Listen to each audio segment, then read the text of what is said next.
Greetings, YouTube, entrepreneurs, business people. Welcome back to bizzy.tv. My name is Mike, and today we're plugging away on our minimum viable product. We haven't gotten too far. I've been streaming over on Twitch some of the coding sessions, and what's delayed us is that I'm trying to adopt 3 brand new technologies that Microsoft... Whoops, I don't want to hear myself. Business people.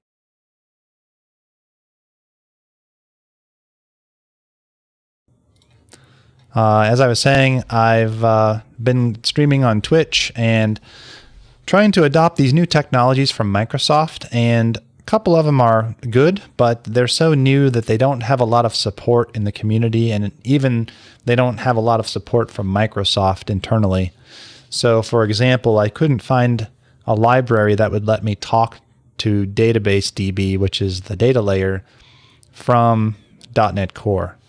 So what we've done a little bit is we've backed up and we've started over once again, and this time we're using ASP.NET Core, which is what we were using before. We're still using DocumentDB to store the information on the back end, but we've switched from the brand new .NET Core framework that underlies everything.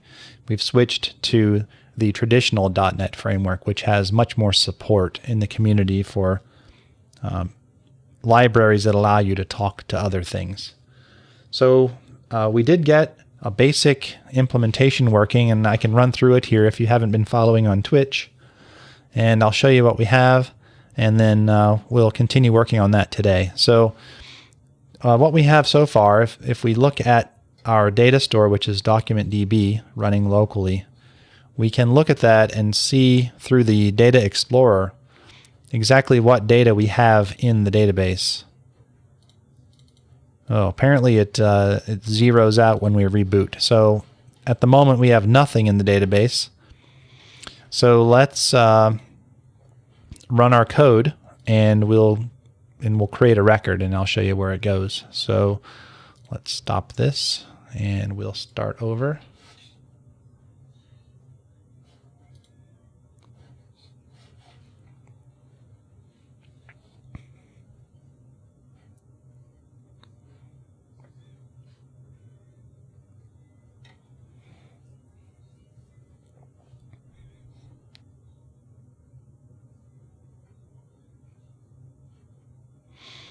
It's compiling and spooling up for the first time, so it might take a little longer than usual, but it should pop up here shortly.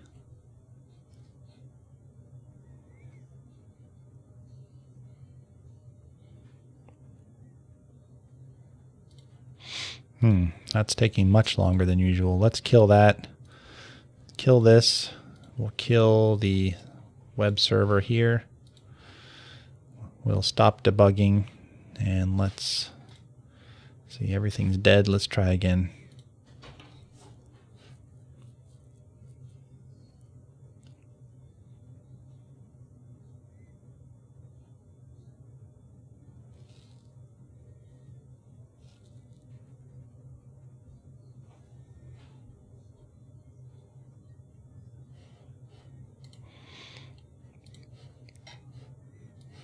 Well, we're not getting too far today. Let's see what's taking all the time.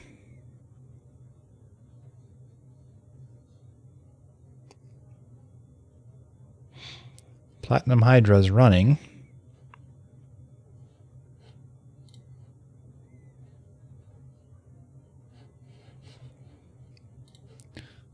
All right, let's kill Visual Studio as well.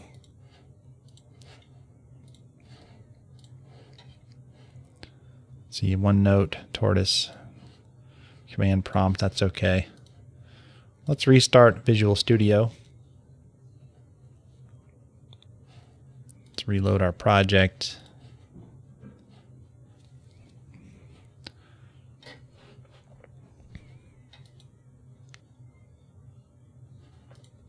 Let's do a build, make sure everything's building. Looks like it is. Let's kick off the debugger. See if we can get a web page this time.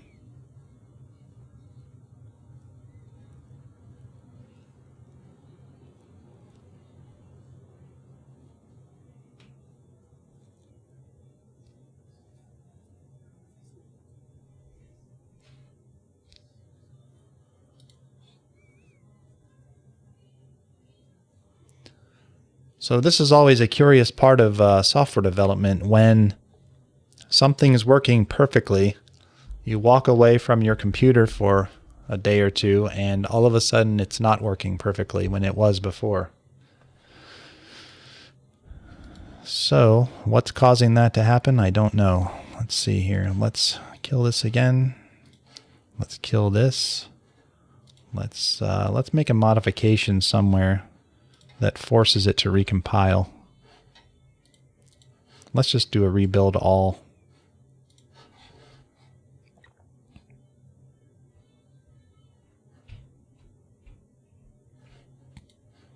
Four, 6, 1.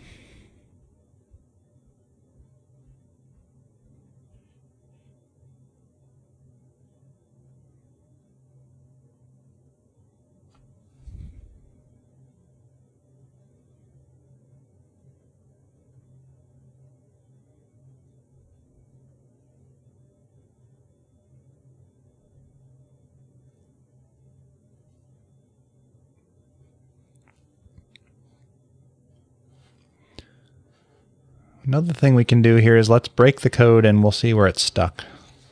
So looking at the call stack, it's stuck on create database if not exists, which tells me it's waiting on the database to reply.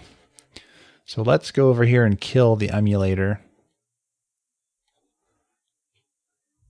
Reset data. Let's kill the emulator completely. And it's not dying, which tells me maybe the process is locked up. Okay, so the emulator, the DocumentDB emulator appears to be dead now.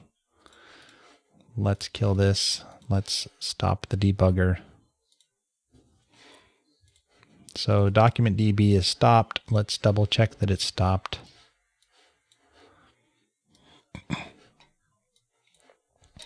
The DocumentDB emulator itself is also new because up until now, Microsoft wanted you to use DocumentDB via Azure, their cloud service. But just a couple of weeks ago, they released the DocumentDB emulator that you can run on your own computer.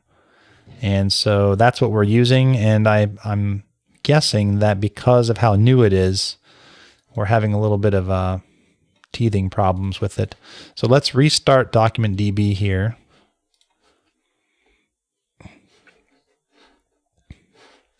Let's open the Explorer once it starts. Okay, there it is. Go to the so here's the data now. So this is looking a little better. So here are the users that I created during testing last week. Let's actually zero out all this data. So we'll just say reset data.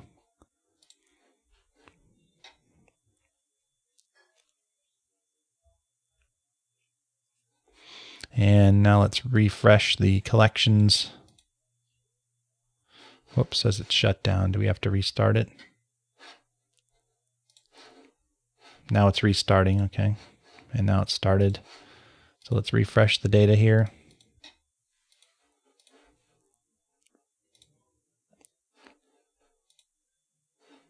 Okay, now we see there's nothing in there. So now we can start from scratch. Let's see if this responds now.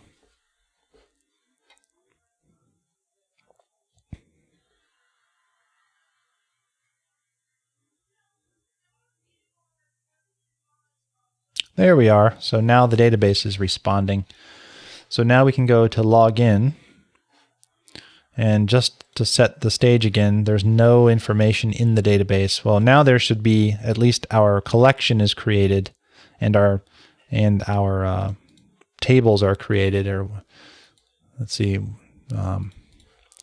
call this the Platinum Hydra is the collection, and then these are the containers, I believe. And so now when we go to Google and authenticate, it's going to come back and create a user for us here. So let's do that now. So let's go here, and then we'll click on Google to go authenticate there.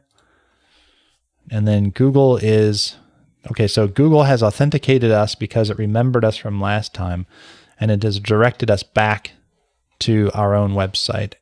Now, our own website is asking, what is your email address? Because apparently it couldn't get that from Google. we'll just put what's there and say register. Okay, now we've hit one of our breakpoints from the weekend when I was working on this. And this is where it creates the entry in the database. So it's going to generate a new GUID for our record. It's going to create that record in the database in this line, and then it's going to return success and continue on. So we can just say go. And now it's trying to add the Google login for that, which we'll implement in a minute. So we'll say continue. And now, since we haven't implemented that, it's throwing this exception, which we expected because we haven't implemented this yet. So here's the error, but this is actually expected. Let's just go over to our database now and refresh the users collection. And so now we have this record here. And you can see now here is the information that came back from Google. Now notice the Google key is null, and that's because that's what we need to set here in this method. So let's go ahead and do that, and we'll see if we can get that working. So it's going to pass us the application user and the login info. So all we really need to do is update the user with the login info with the provider key.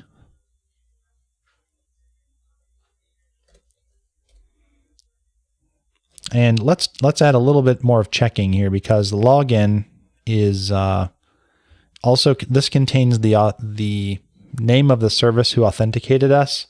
So we actually want to make sure that that was Google, because in the future we might add other authentication services. And if it's, say, Twitter or something, then we want to make sure we store that in a different place. So we're going to double check that. We'll say login provider is equal to Google, then update the Google key.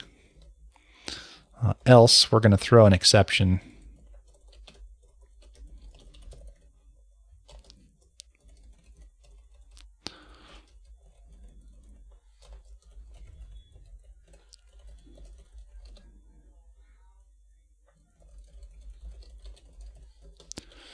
And then we're just going to update the record back to data our DocumentDB. So we'll await this here.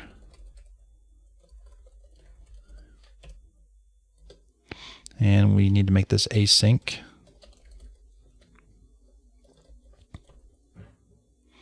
And we'll say update item async. And we're going to update the collection ID is users.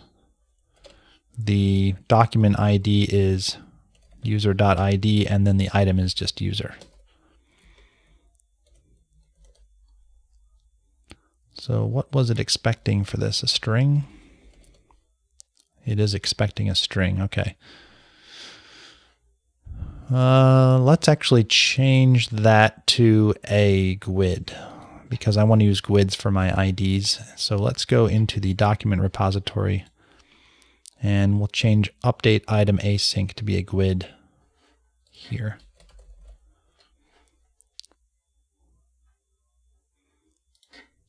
Create document URI.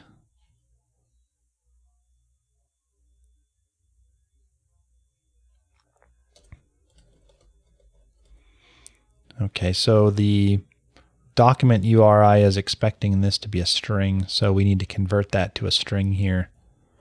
Let's make a helper method to do that so that we can do it consistently. So let's say down here we'll make one.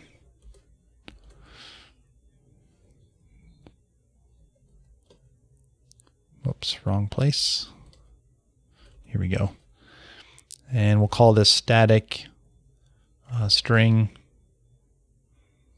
GUID to string.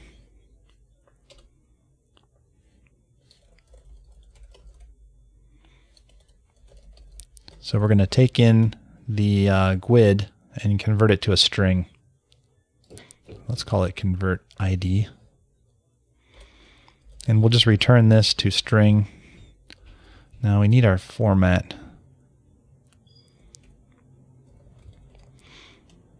Let's see what formats are available, because I want to use a condensed one.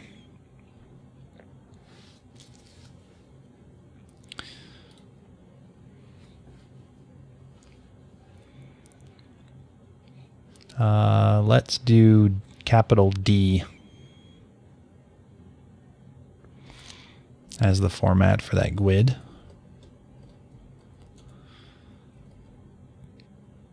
And we'll also make a method to go the other way because I think we're going to need it to go from a string to a GUID.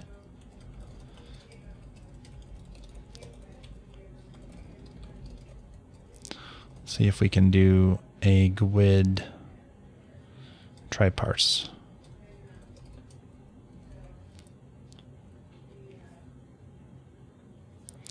Let's see if we can do a new GUID with a string as the input. There we go.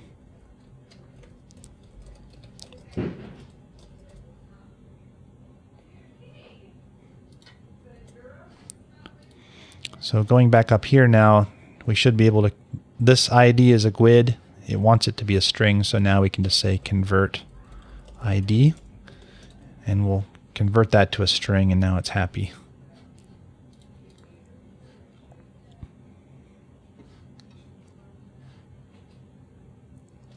So this is doing a replace document async. So we're probably going to have to zero out our database again, or create a new record rather, which it's going to do anyway because we haven't implemented the search existing users when they authenticate. So that's okay. It's going to make a new record. So let's make sure we have a breakpoint on this. Okay, add UserStore and create async. So we'll break on those. Let's exit our application, and we'll run this again and see if we are able to update. Okay.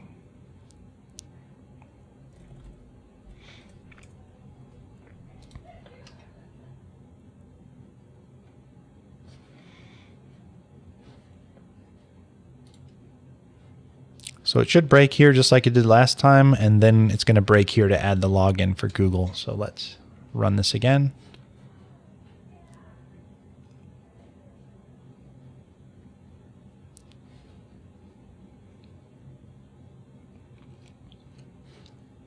Say login, select Google. Okay, Google has sent us back. It's asking for our email address. Now it should break on create. So we're going to create another entry in our DocumentDB for this user with a new GUID identifying that user uniquely. We're going to create the item there and return success, and then it should call here next. Okay, add login async. Now it's passed in that application user, which has the ID that was assigned down here. So we have the same ID. Here is the Google key, which is currently null, but we're about to set that.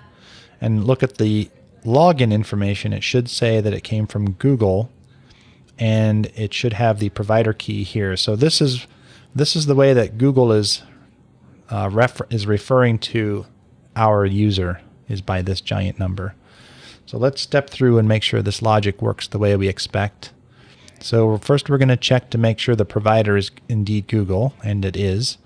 And so now we're going to update the user's Google key to be the provider key that Google gave us. So we step through that.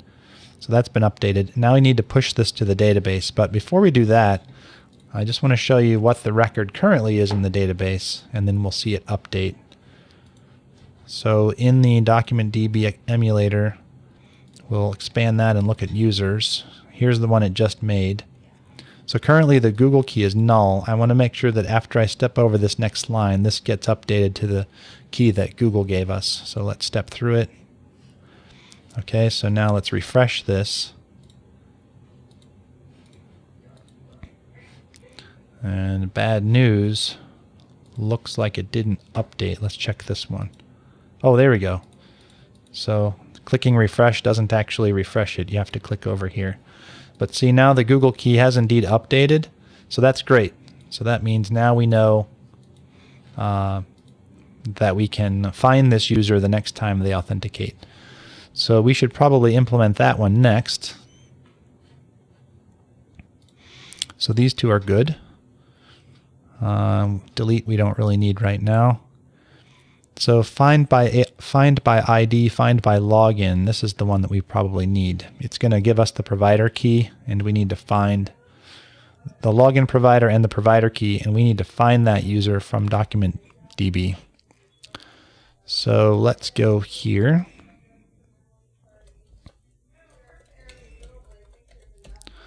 And let's see if there's a search. Get item. And we need to search the users collection, and we need to search by provider key. I kind of don't like the way this is implemented because it's very vague in terms of what it's searching. Let's see what the implementation of this says. Why is it complaining?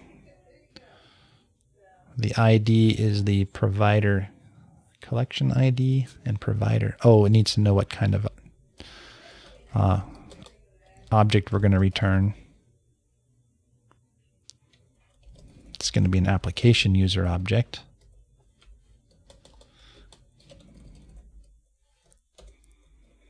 All right, so now we can return. Well, let's go see what this is actually doing.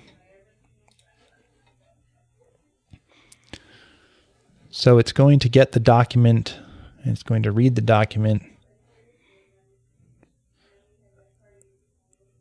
So it's not really searching, it's searching by the ID. So that's kind of what we don't want.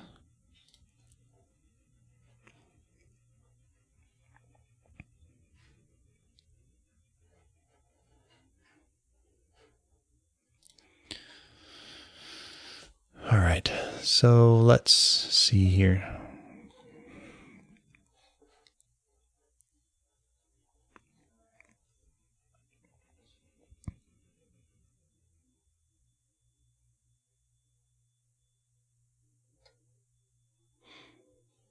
Okay, I'm going to make a get items async. Predicate. So this might be better. So this looks more like a search. So create a document query. There we go. It looks like this queries, and it looks for all matches that match this predicate. So what this is going to do is it's going to give us we're going to give it an expression to evaluate the data item, and then we're just going to return true or false based on whether that's a data item that we want. And then it's going to give us back that list of items, which in our case is just going to be 1. So let's go back to here. And instead of using this call, let's use a different one. So let's say DocumentDB repository get items, the other one, items. And again, we're going to tell it what kind of item we want.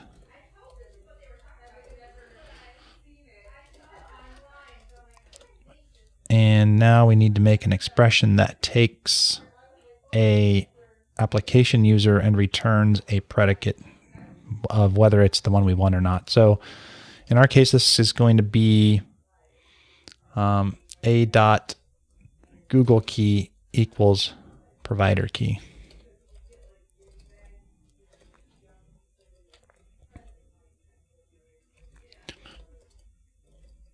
And we're only going to have 1 or 0. So we'll say, let's see, it should be returning us. So what is this returning back?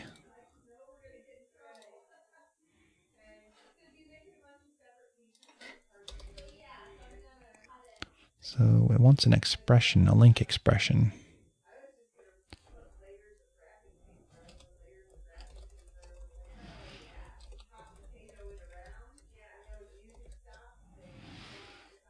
Let's see, link expressions. How do we build a new expression?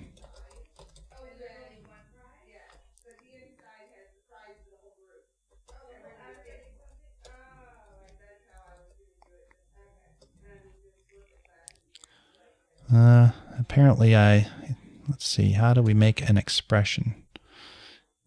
It doesn't just want a func, which is what we have here. It wants an expression. So a func is a function that takes this type and it returns this type. So it takes application user, and then we're going to return true or false, which is bool. But for some reason it wants an expression here, so we need to figure out how to code this as an expression. Now before we do that, I'm going to add a constant string to identify this user's collection, so we're not putting strings all over the place.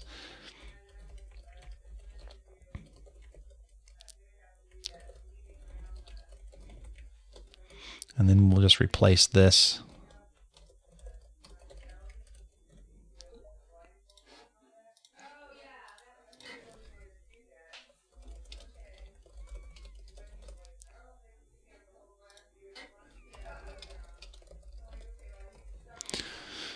Let's replace this. We'll replace this one.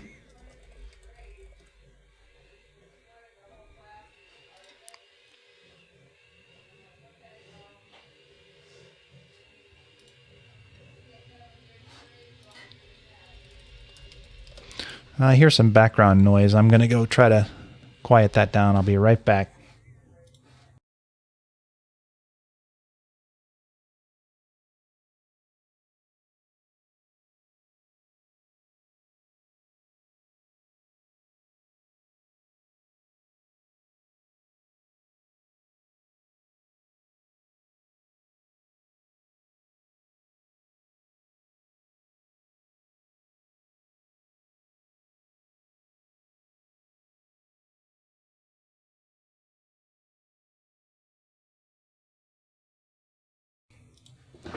And I'm back. All right, let's see if we can get through this here.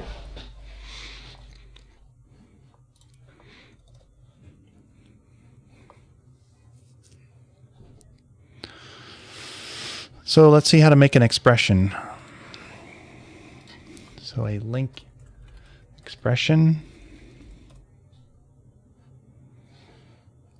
class.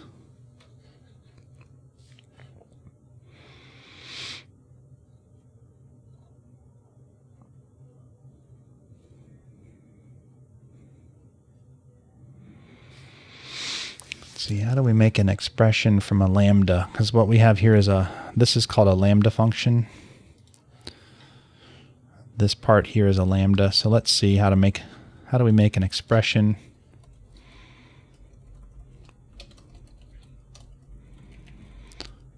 Lambda to expression.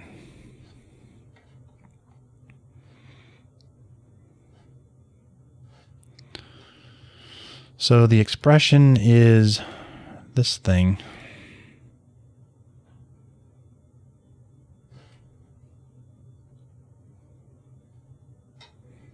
All right, let's try that.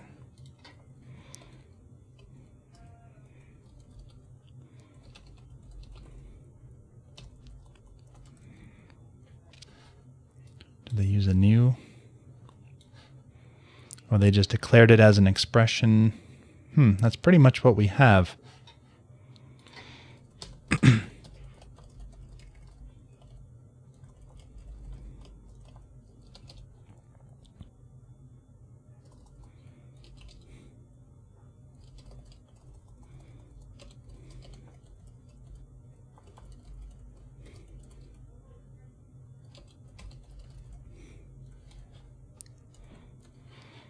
Let's see. Expression of the type is the type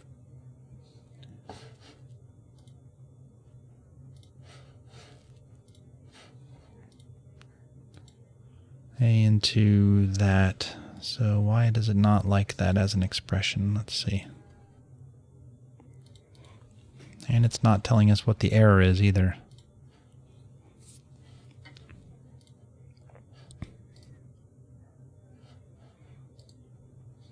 Cannot convert lambda to an expression tree whose type argument application user is not a delegate type.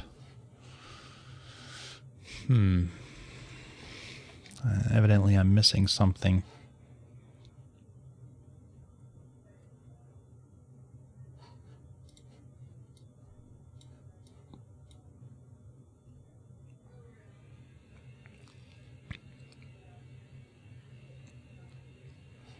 So if I just put delegate here, does that solve our problem? No.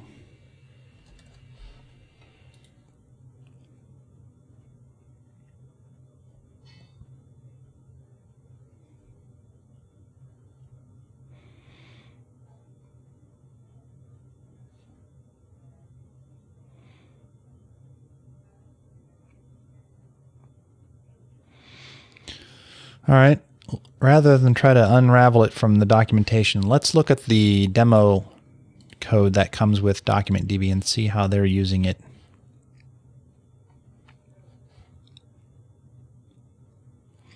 So let's open up this and this.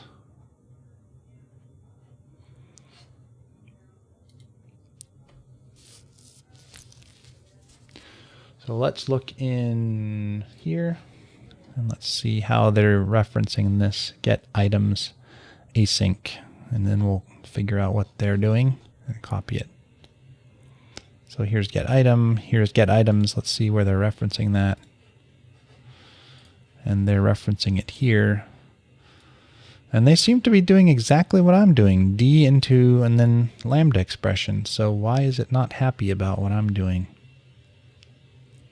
Something is different here. Maybe I need to await. So let's go back to our code. And let's await this, first of all. Let's get this out of here because it's not right.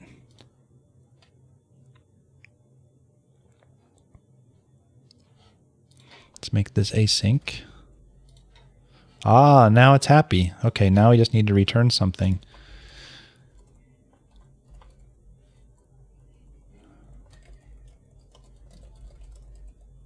And it's either going to return 1 record or 0 records. I think we need to, well, we have system.link up there. What is this returning?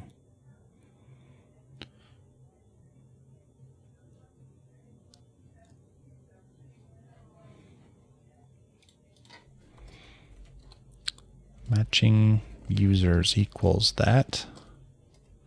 Let's take this out. We're awaiting that. So this should be an IEnumerable of application users. Okay. So now we should have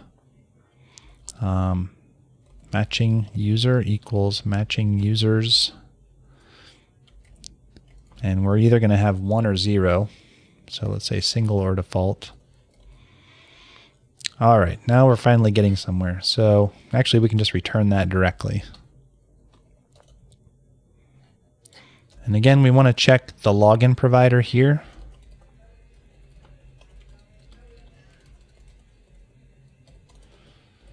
Make sure we're using the right one.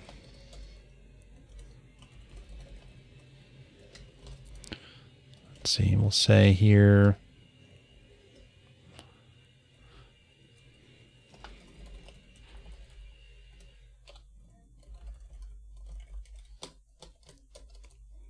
okay, so this is going to bring back all the matching users, otherwise, if it's Google, otherwise we're going to throw an exception.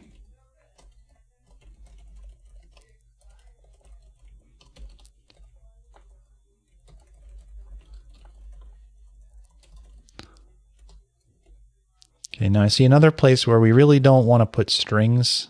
We don't want to put a string all over the code, the same string. See, we have it here as well. So let's make another constant string at the top that we'll reference.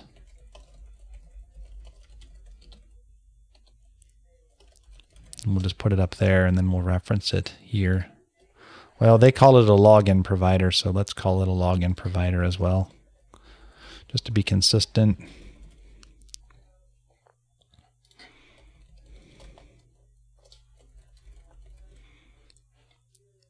And going down here, whoops, where's the other place? Here.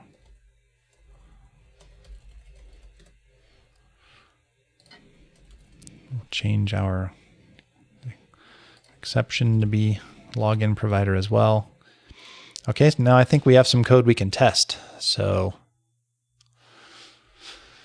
let's compile.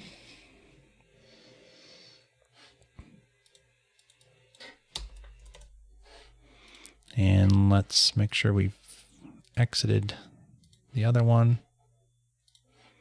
And then let's run.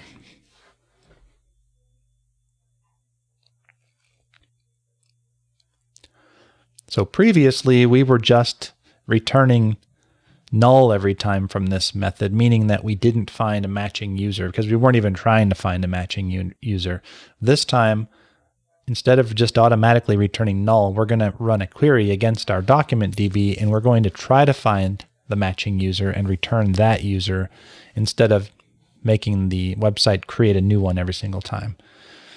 And so we have, let's look at our data again. So looking at our data, we have this record which has the matching Google key. So this is what we're going to be searching for, is this key. And that's what this search query is going to do right here.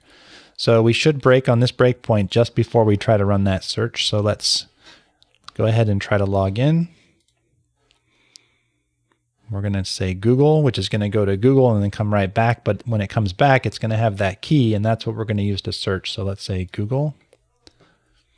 Okay, here we are on the find by login breakpoint, and we're going to step through.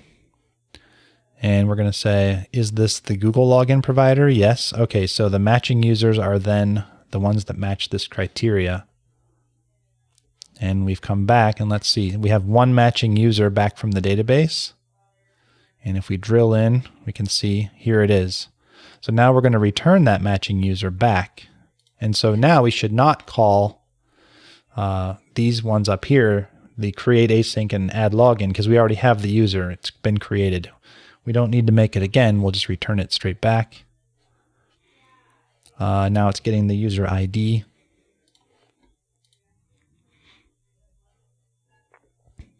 Okay, and here it is, hello bizzy.tv at Gmail. So it has successfully found the user in our DocumentDB and logged us in as that user instead of creating a new one. So now the only thing I'd like to, or the next thing I'd like to do is try to make it so it doesn't have to prompt us for our email address every time. So let's exit out of here. And I think the way that we need to do that is by implementing another interface on the UserStore, which is going to extract the email address. So let's go to, let's see, we don't need that section. I made some bookmarks, and this is talking about how to make the UserStore for the identity system. And there's a place in here where it lists all the different interfaces that you can add. Okay, so user role store, user password store, user email store, queryable user store. There's a lot of things you can add. I want to try adding the user email store and see if that keeps it from asking us what our email address is. So let's do that. So back into here.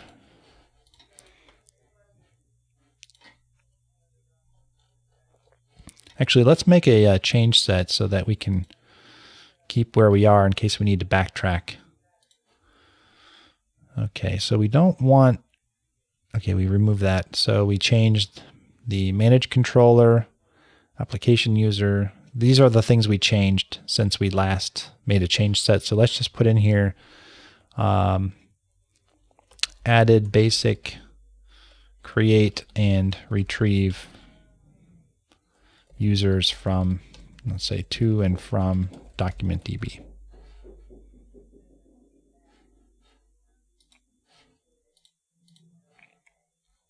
Okay, now if we need to back up, we can go back there safely. So now let's go here and we'll go to the user store.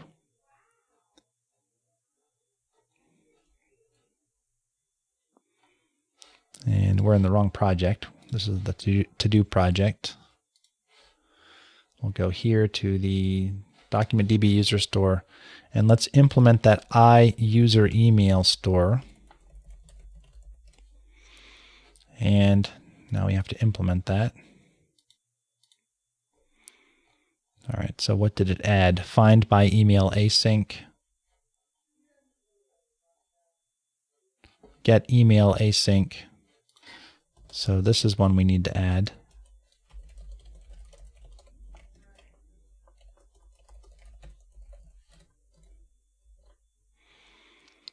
Get email confirmed. Let's leave that unimplemented. Get normalized email async.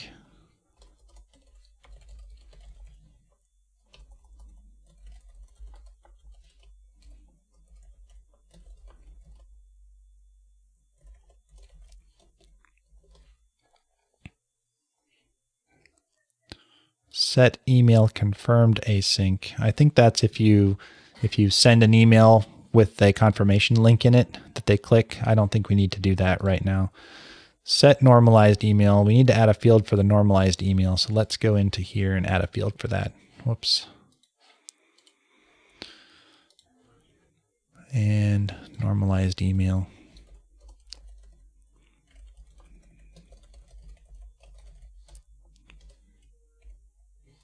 So we need to add a JSON property to this so it can be stored in DocumentDB.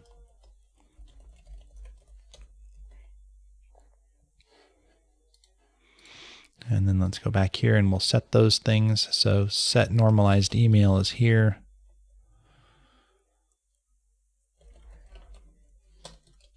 Oops, not normalized username.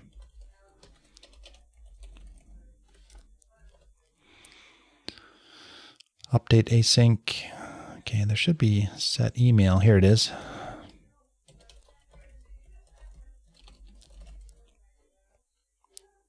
Remove login async. We don't need that.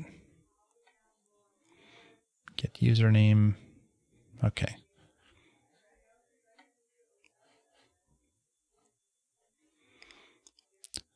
I don't think we need email confirmed. We're going to put a bunch of breakpoints on here to see what exactly is being called.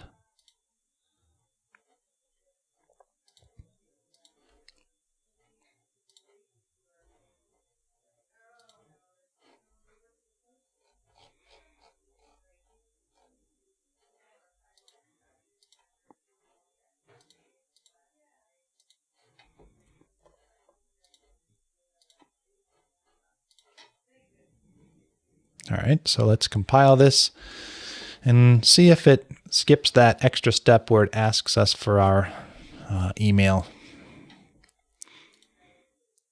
Okay, this needs to return a task. So let's return task.completed task.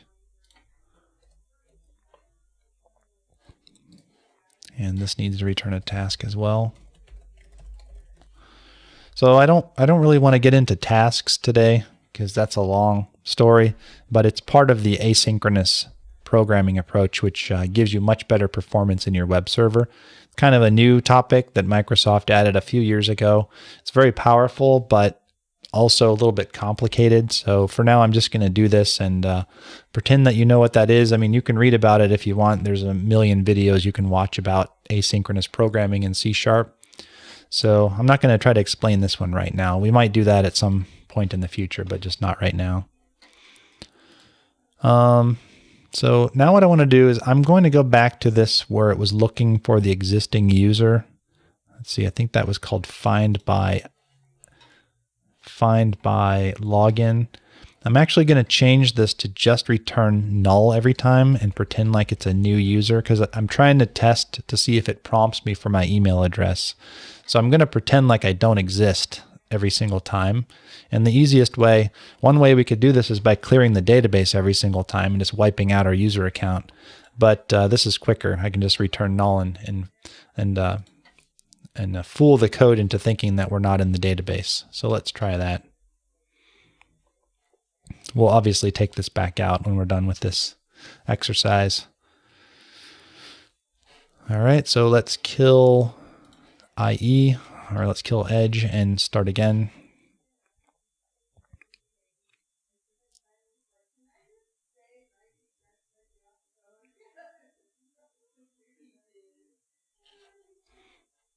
Okay, called dispose, that's fine.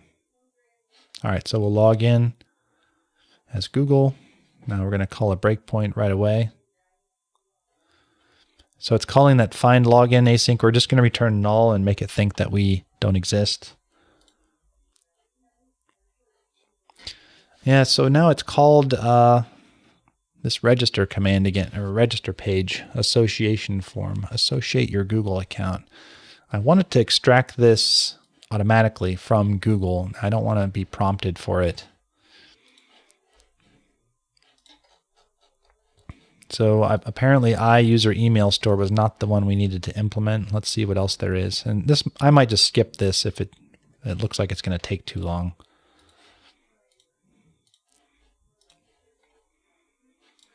Let's see the other things you can implement here. iUser role, we already did that one. iUser password store, iUser email, we did that one. iQueryable user store, iUser two-factor, iUser lockout, iUser login store. That might be something to think about. iPhone number, iUser security stamp, iUser claim. This might be another one to think about, iUser claim store. And let's see, do they talk about any of these in more detail? Let's see, iUser claim store. Let's see what that involves.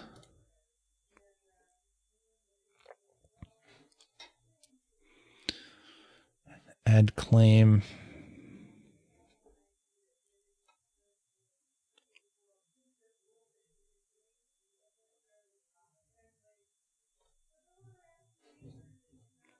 iUser claim store implements iUser store.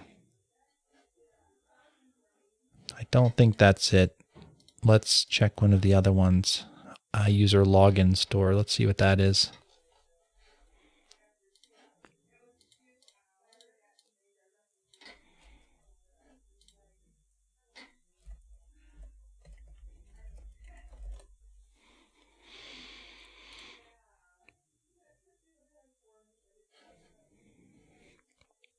This also implements iUser store already. So let's see what we have here. Adds external user login. Oh, I actually think we already implement this one. Let's see. Yeah, it's right here. So we can actually get rid of this one because iUser login store implements iUser store already.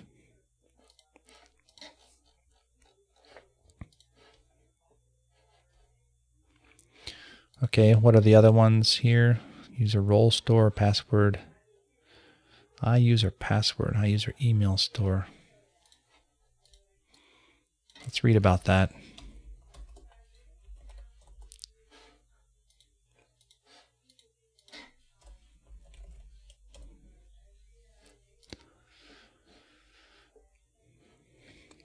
Defines the methods to implement to store the user email. Well, that's kind of what we did. Okay, well, we'll dig into that one more later. It's not that bad. It's just one more page, and I'm sure we can find a way to get rid of it. So, but for now, what we have is we finally have a way to log in and a way to create a new user in DocumentDB and a way then to fetch that user back again. So we've actually implemented, I mean, it looks pretty simple and it doesn't do a whole lot, but in terms of a minimum viable product, we actually have the initial trappings of a way to create the user and then fetch that user back from the database. So the next time we'll continue on with building out some of our other pages. We'll probably go on to the page that lets you create an organization and store that in the database.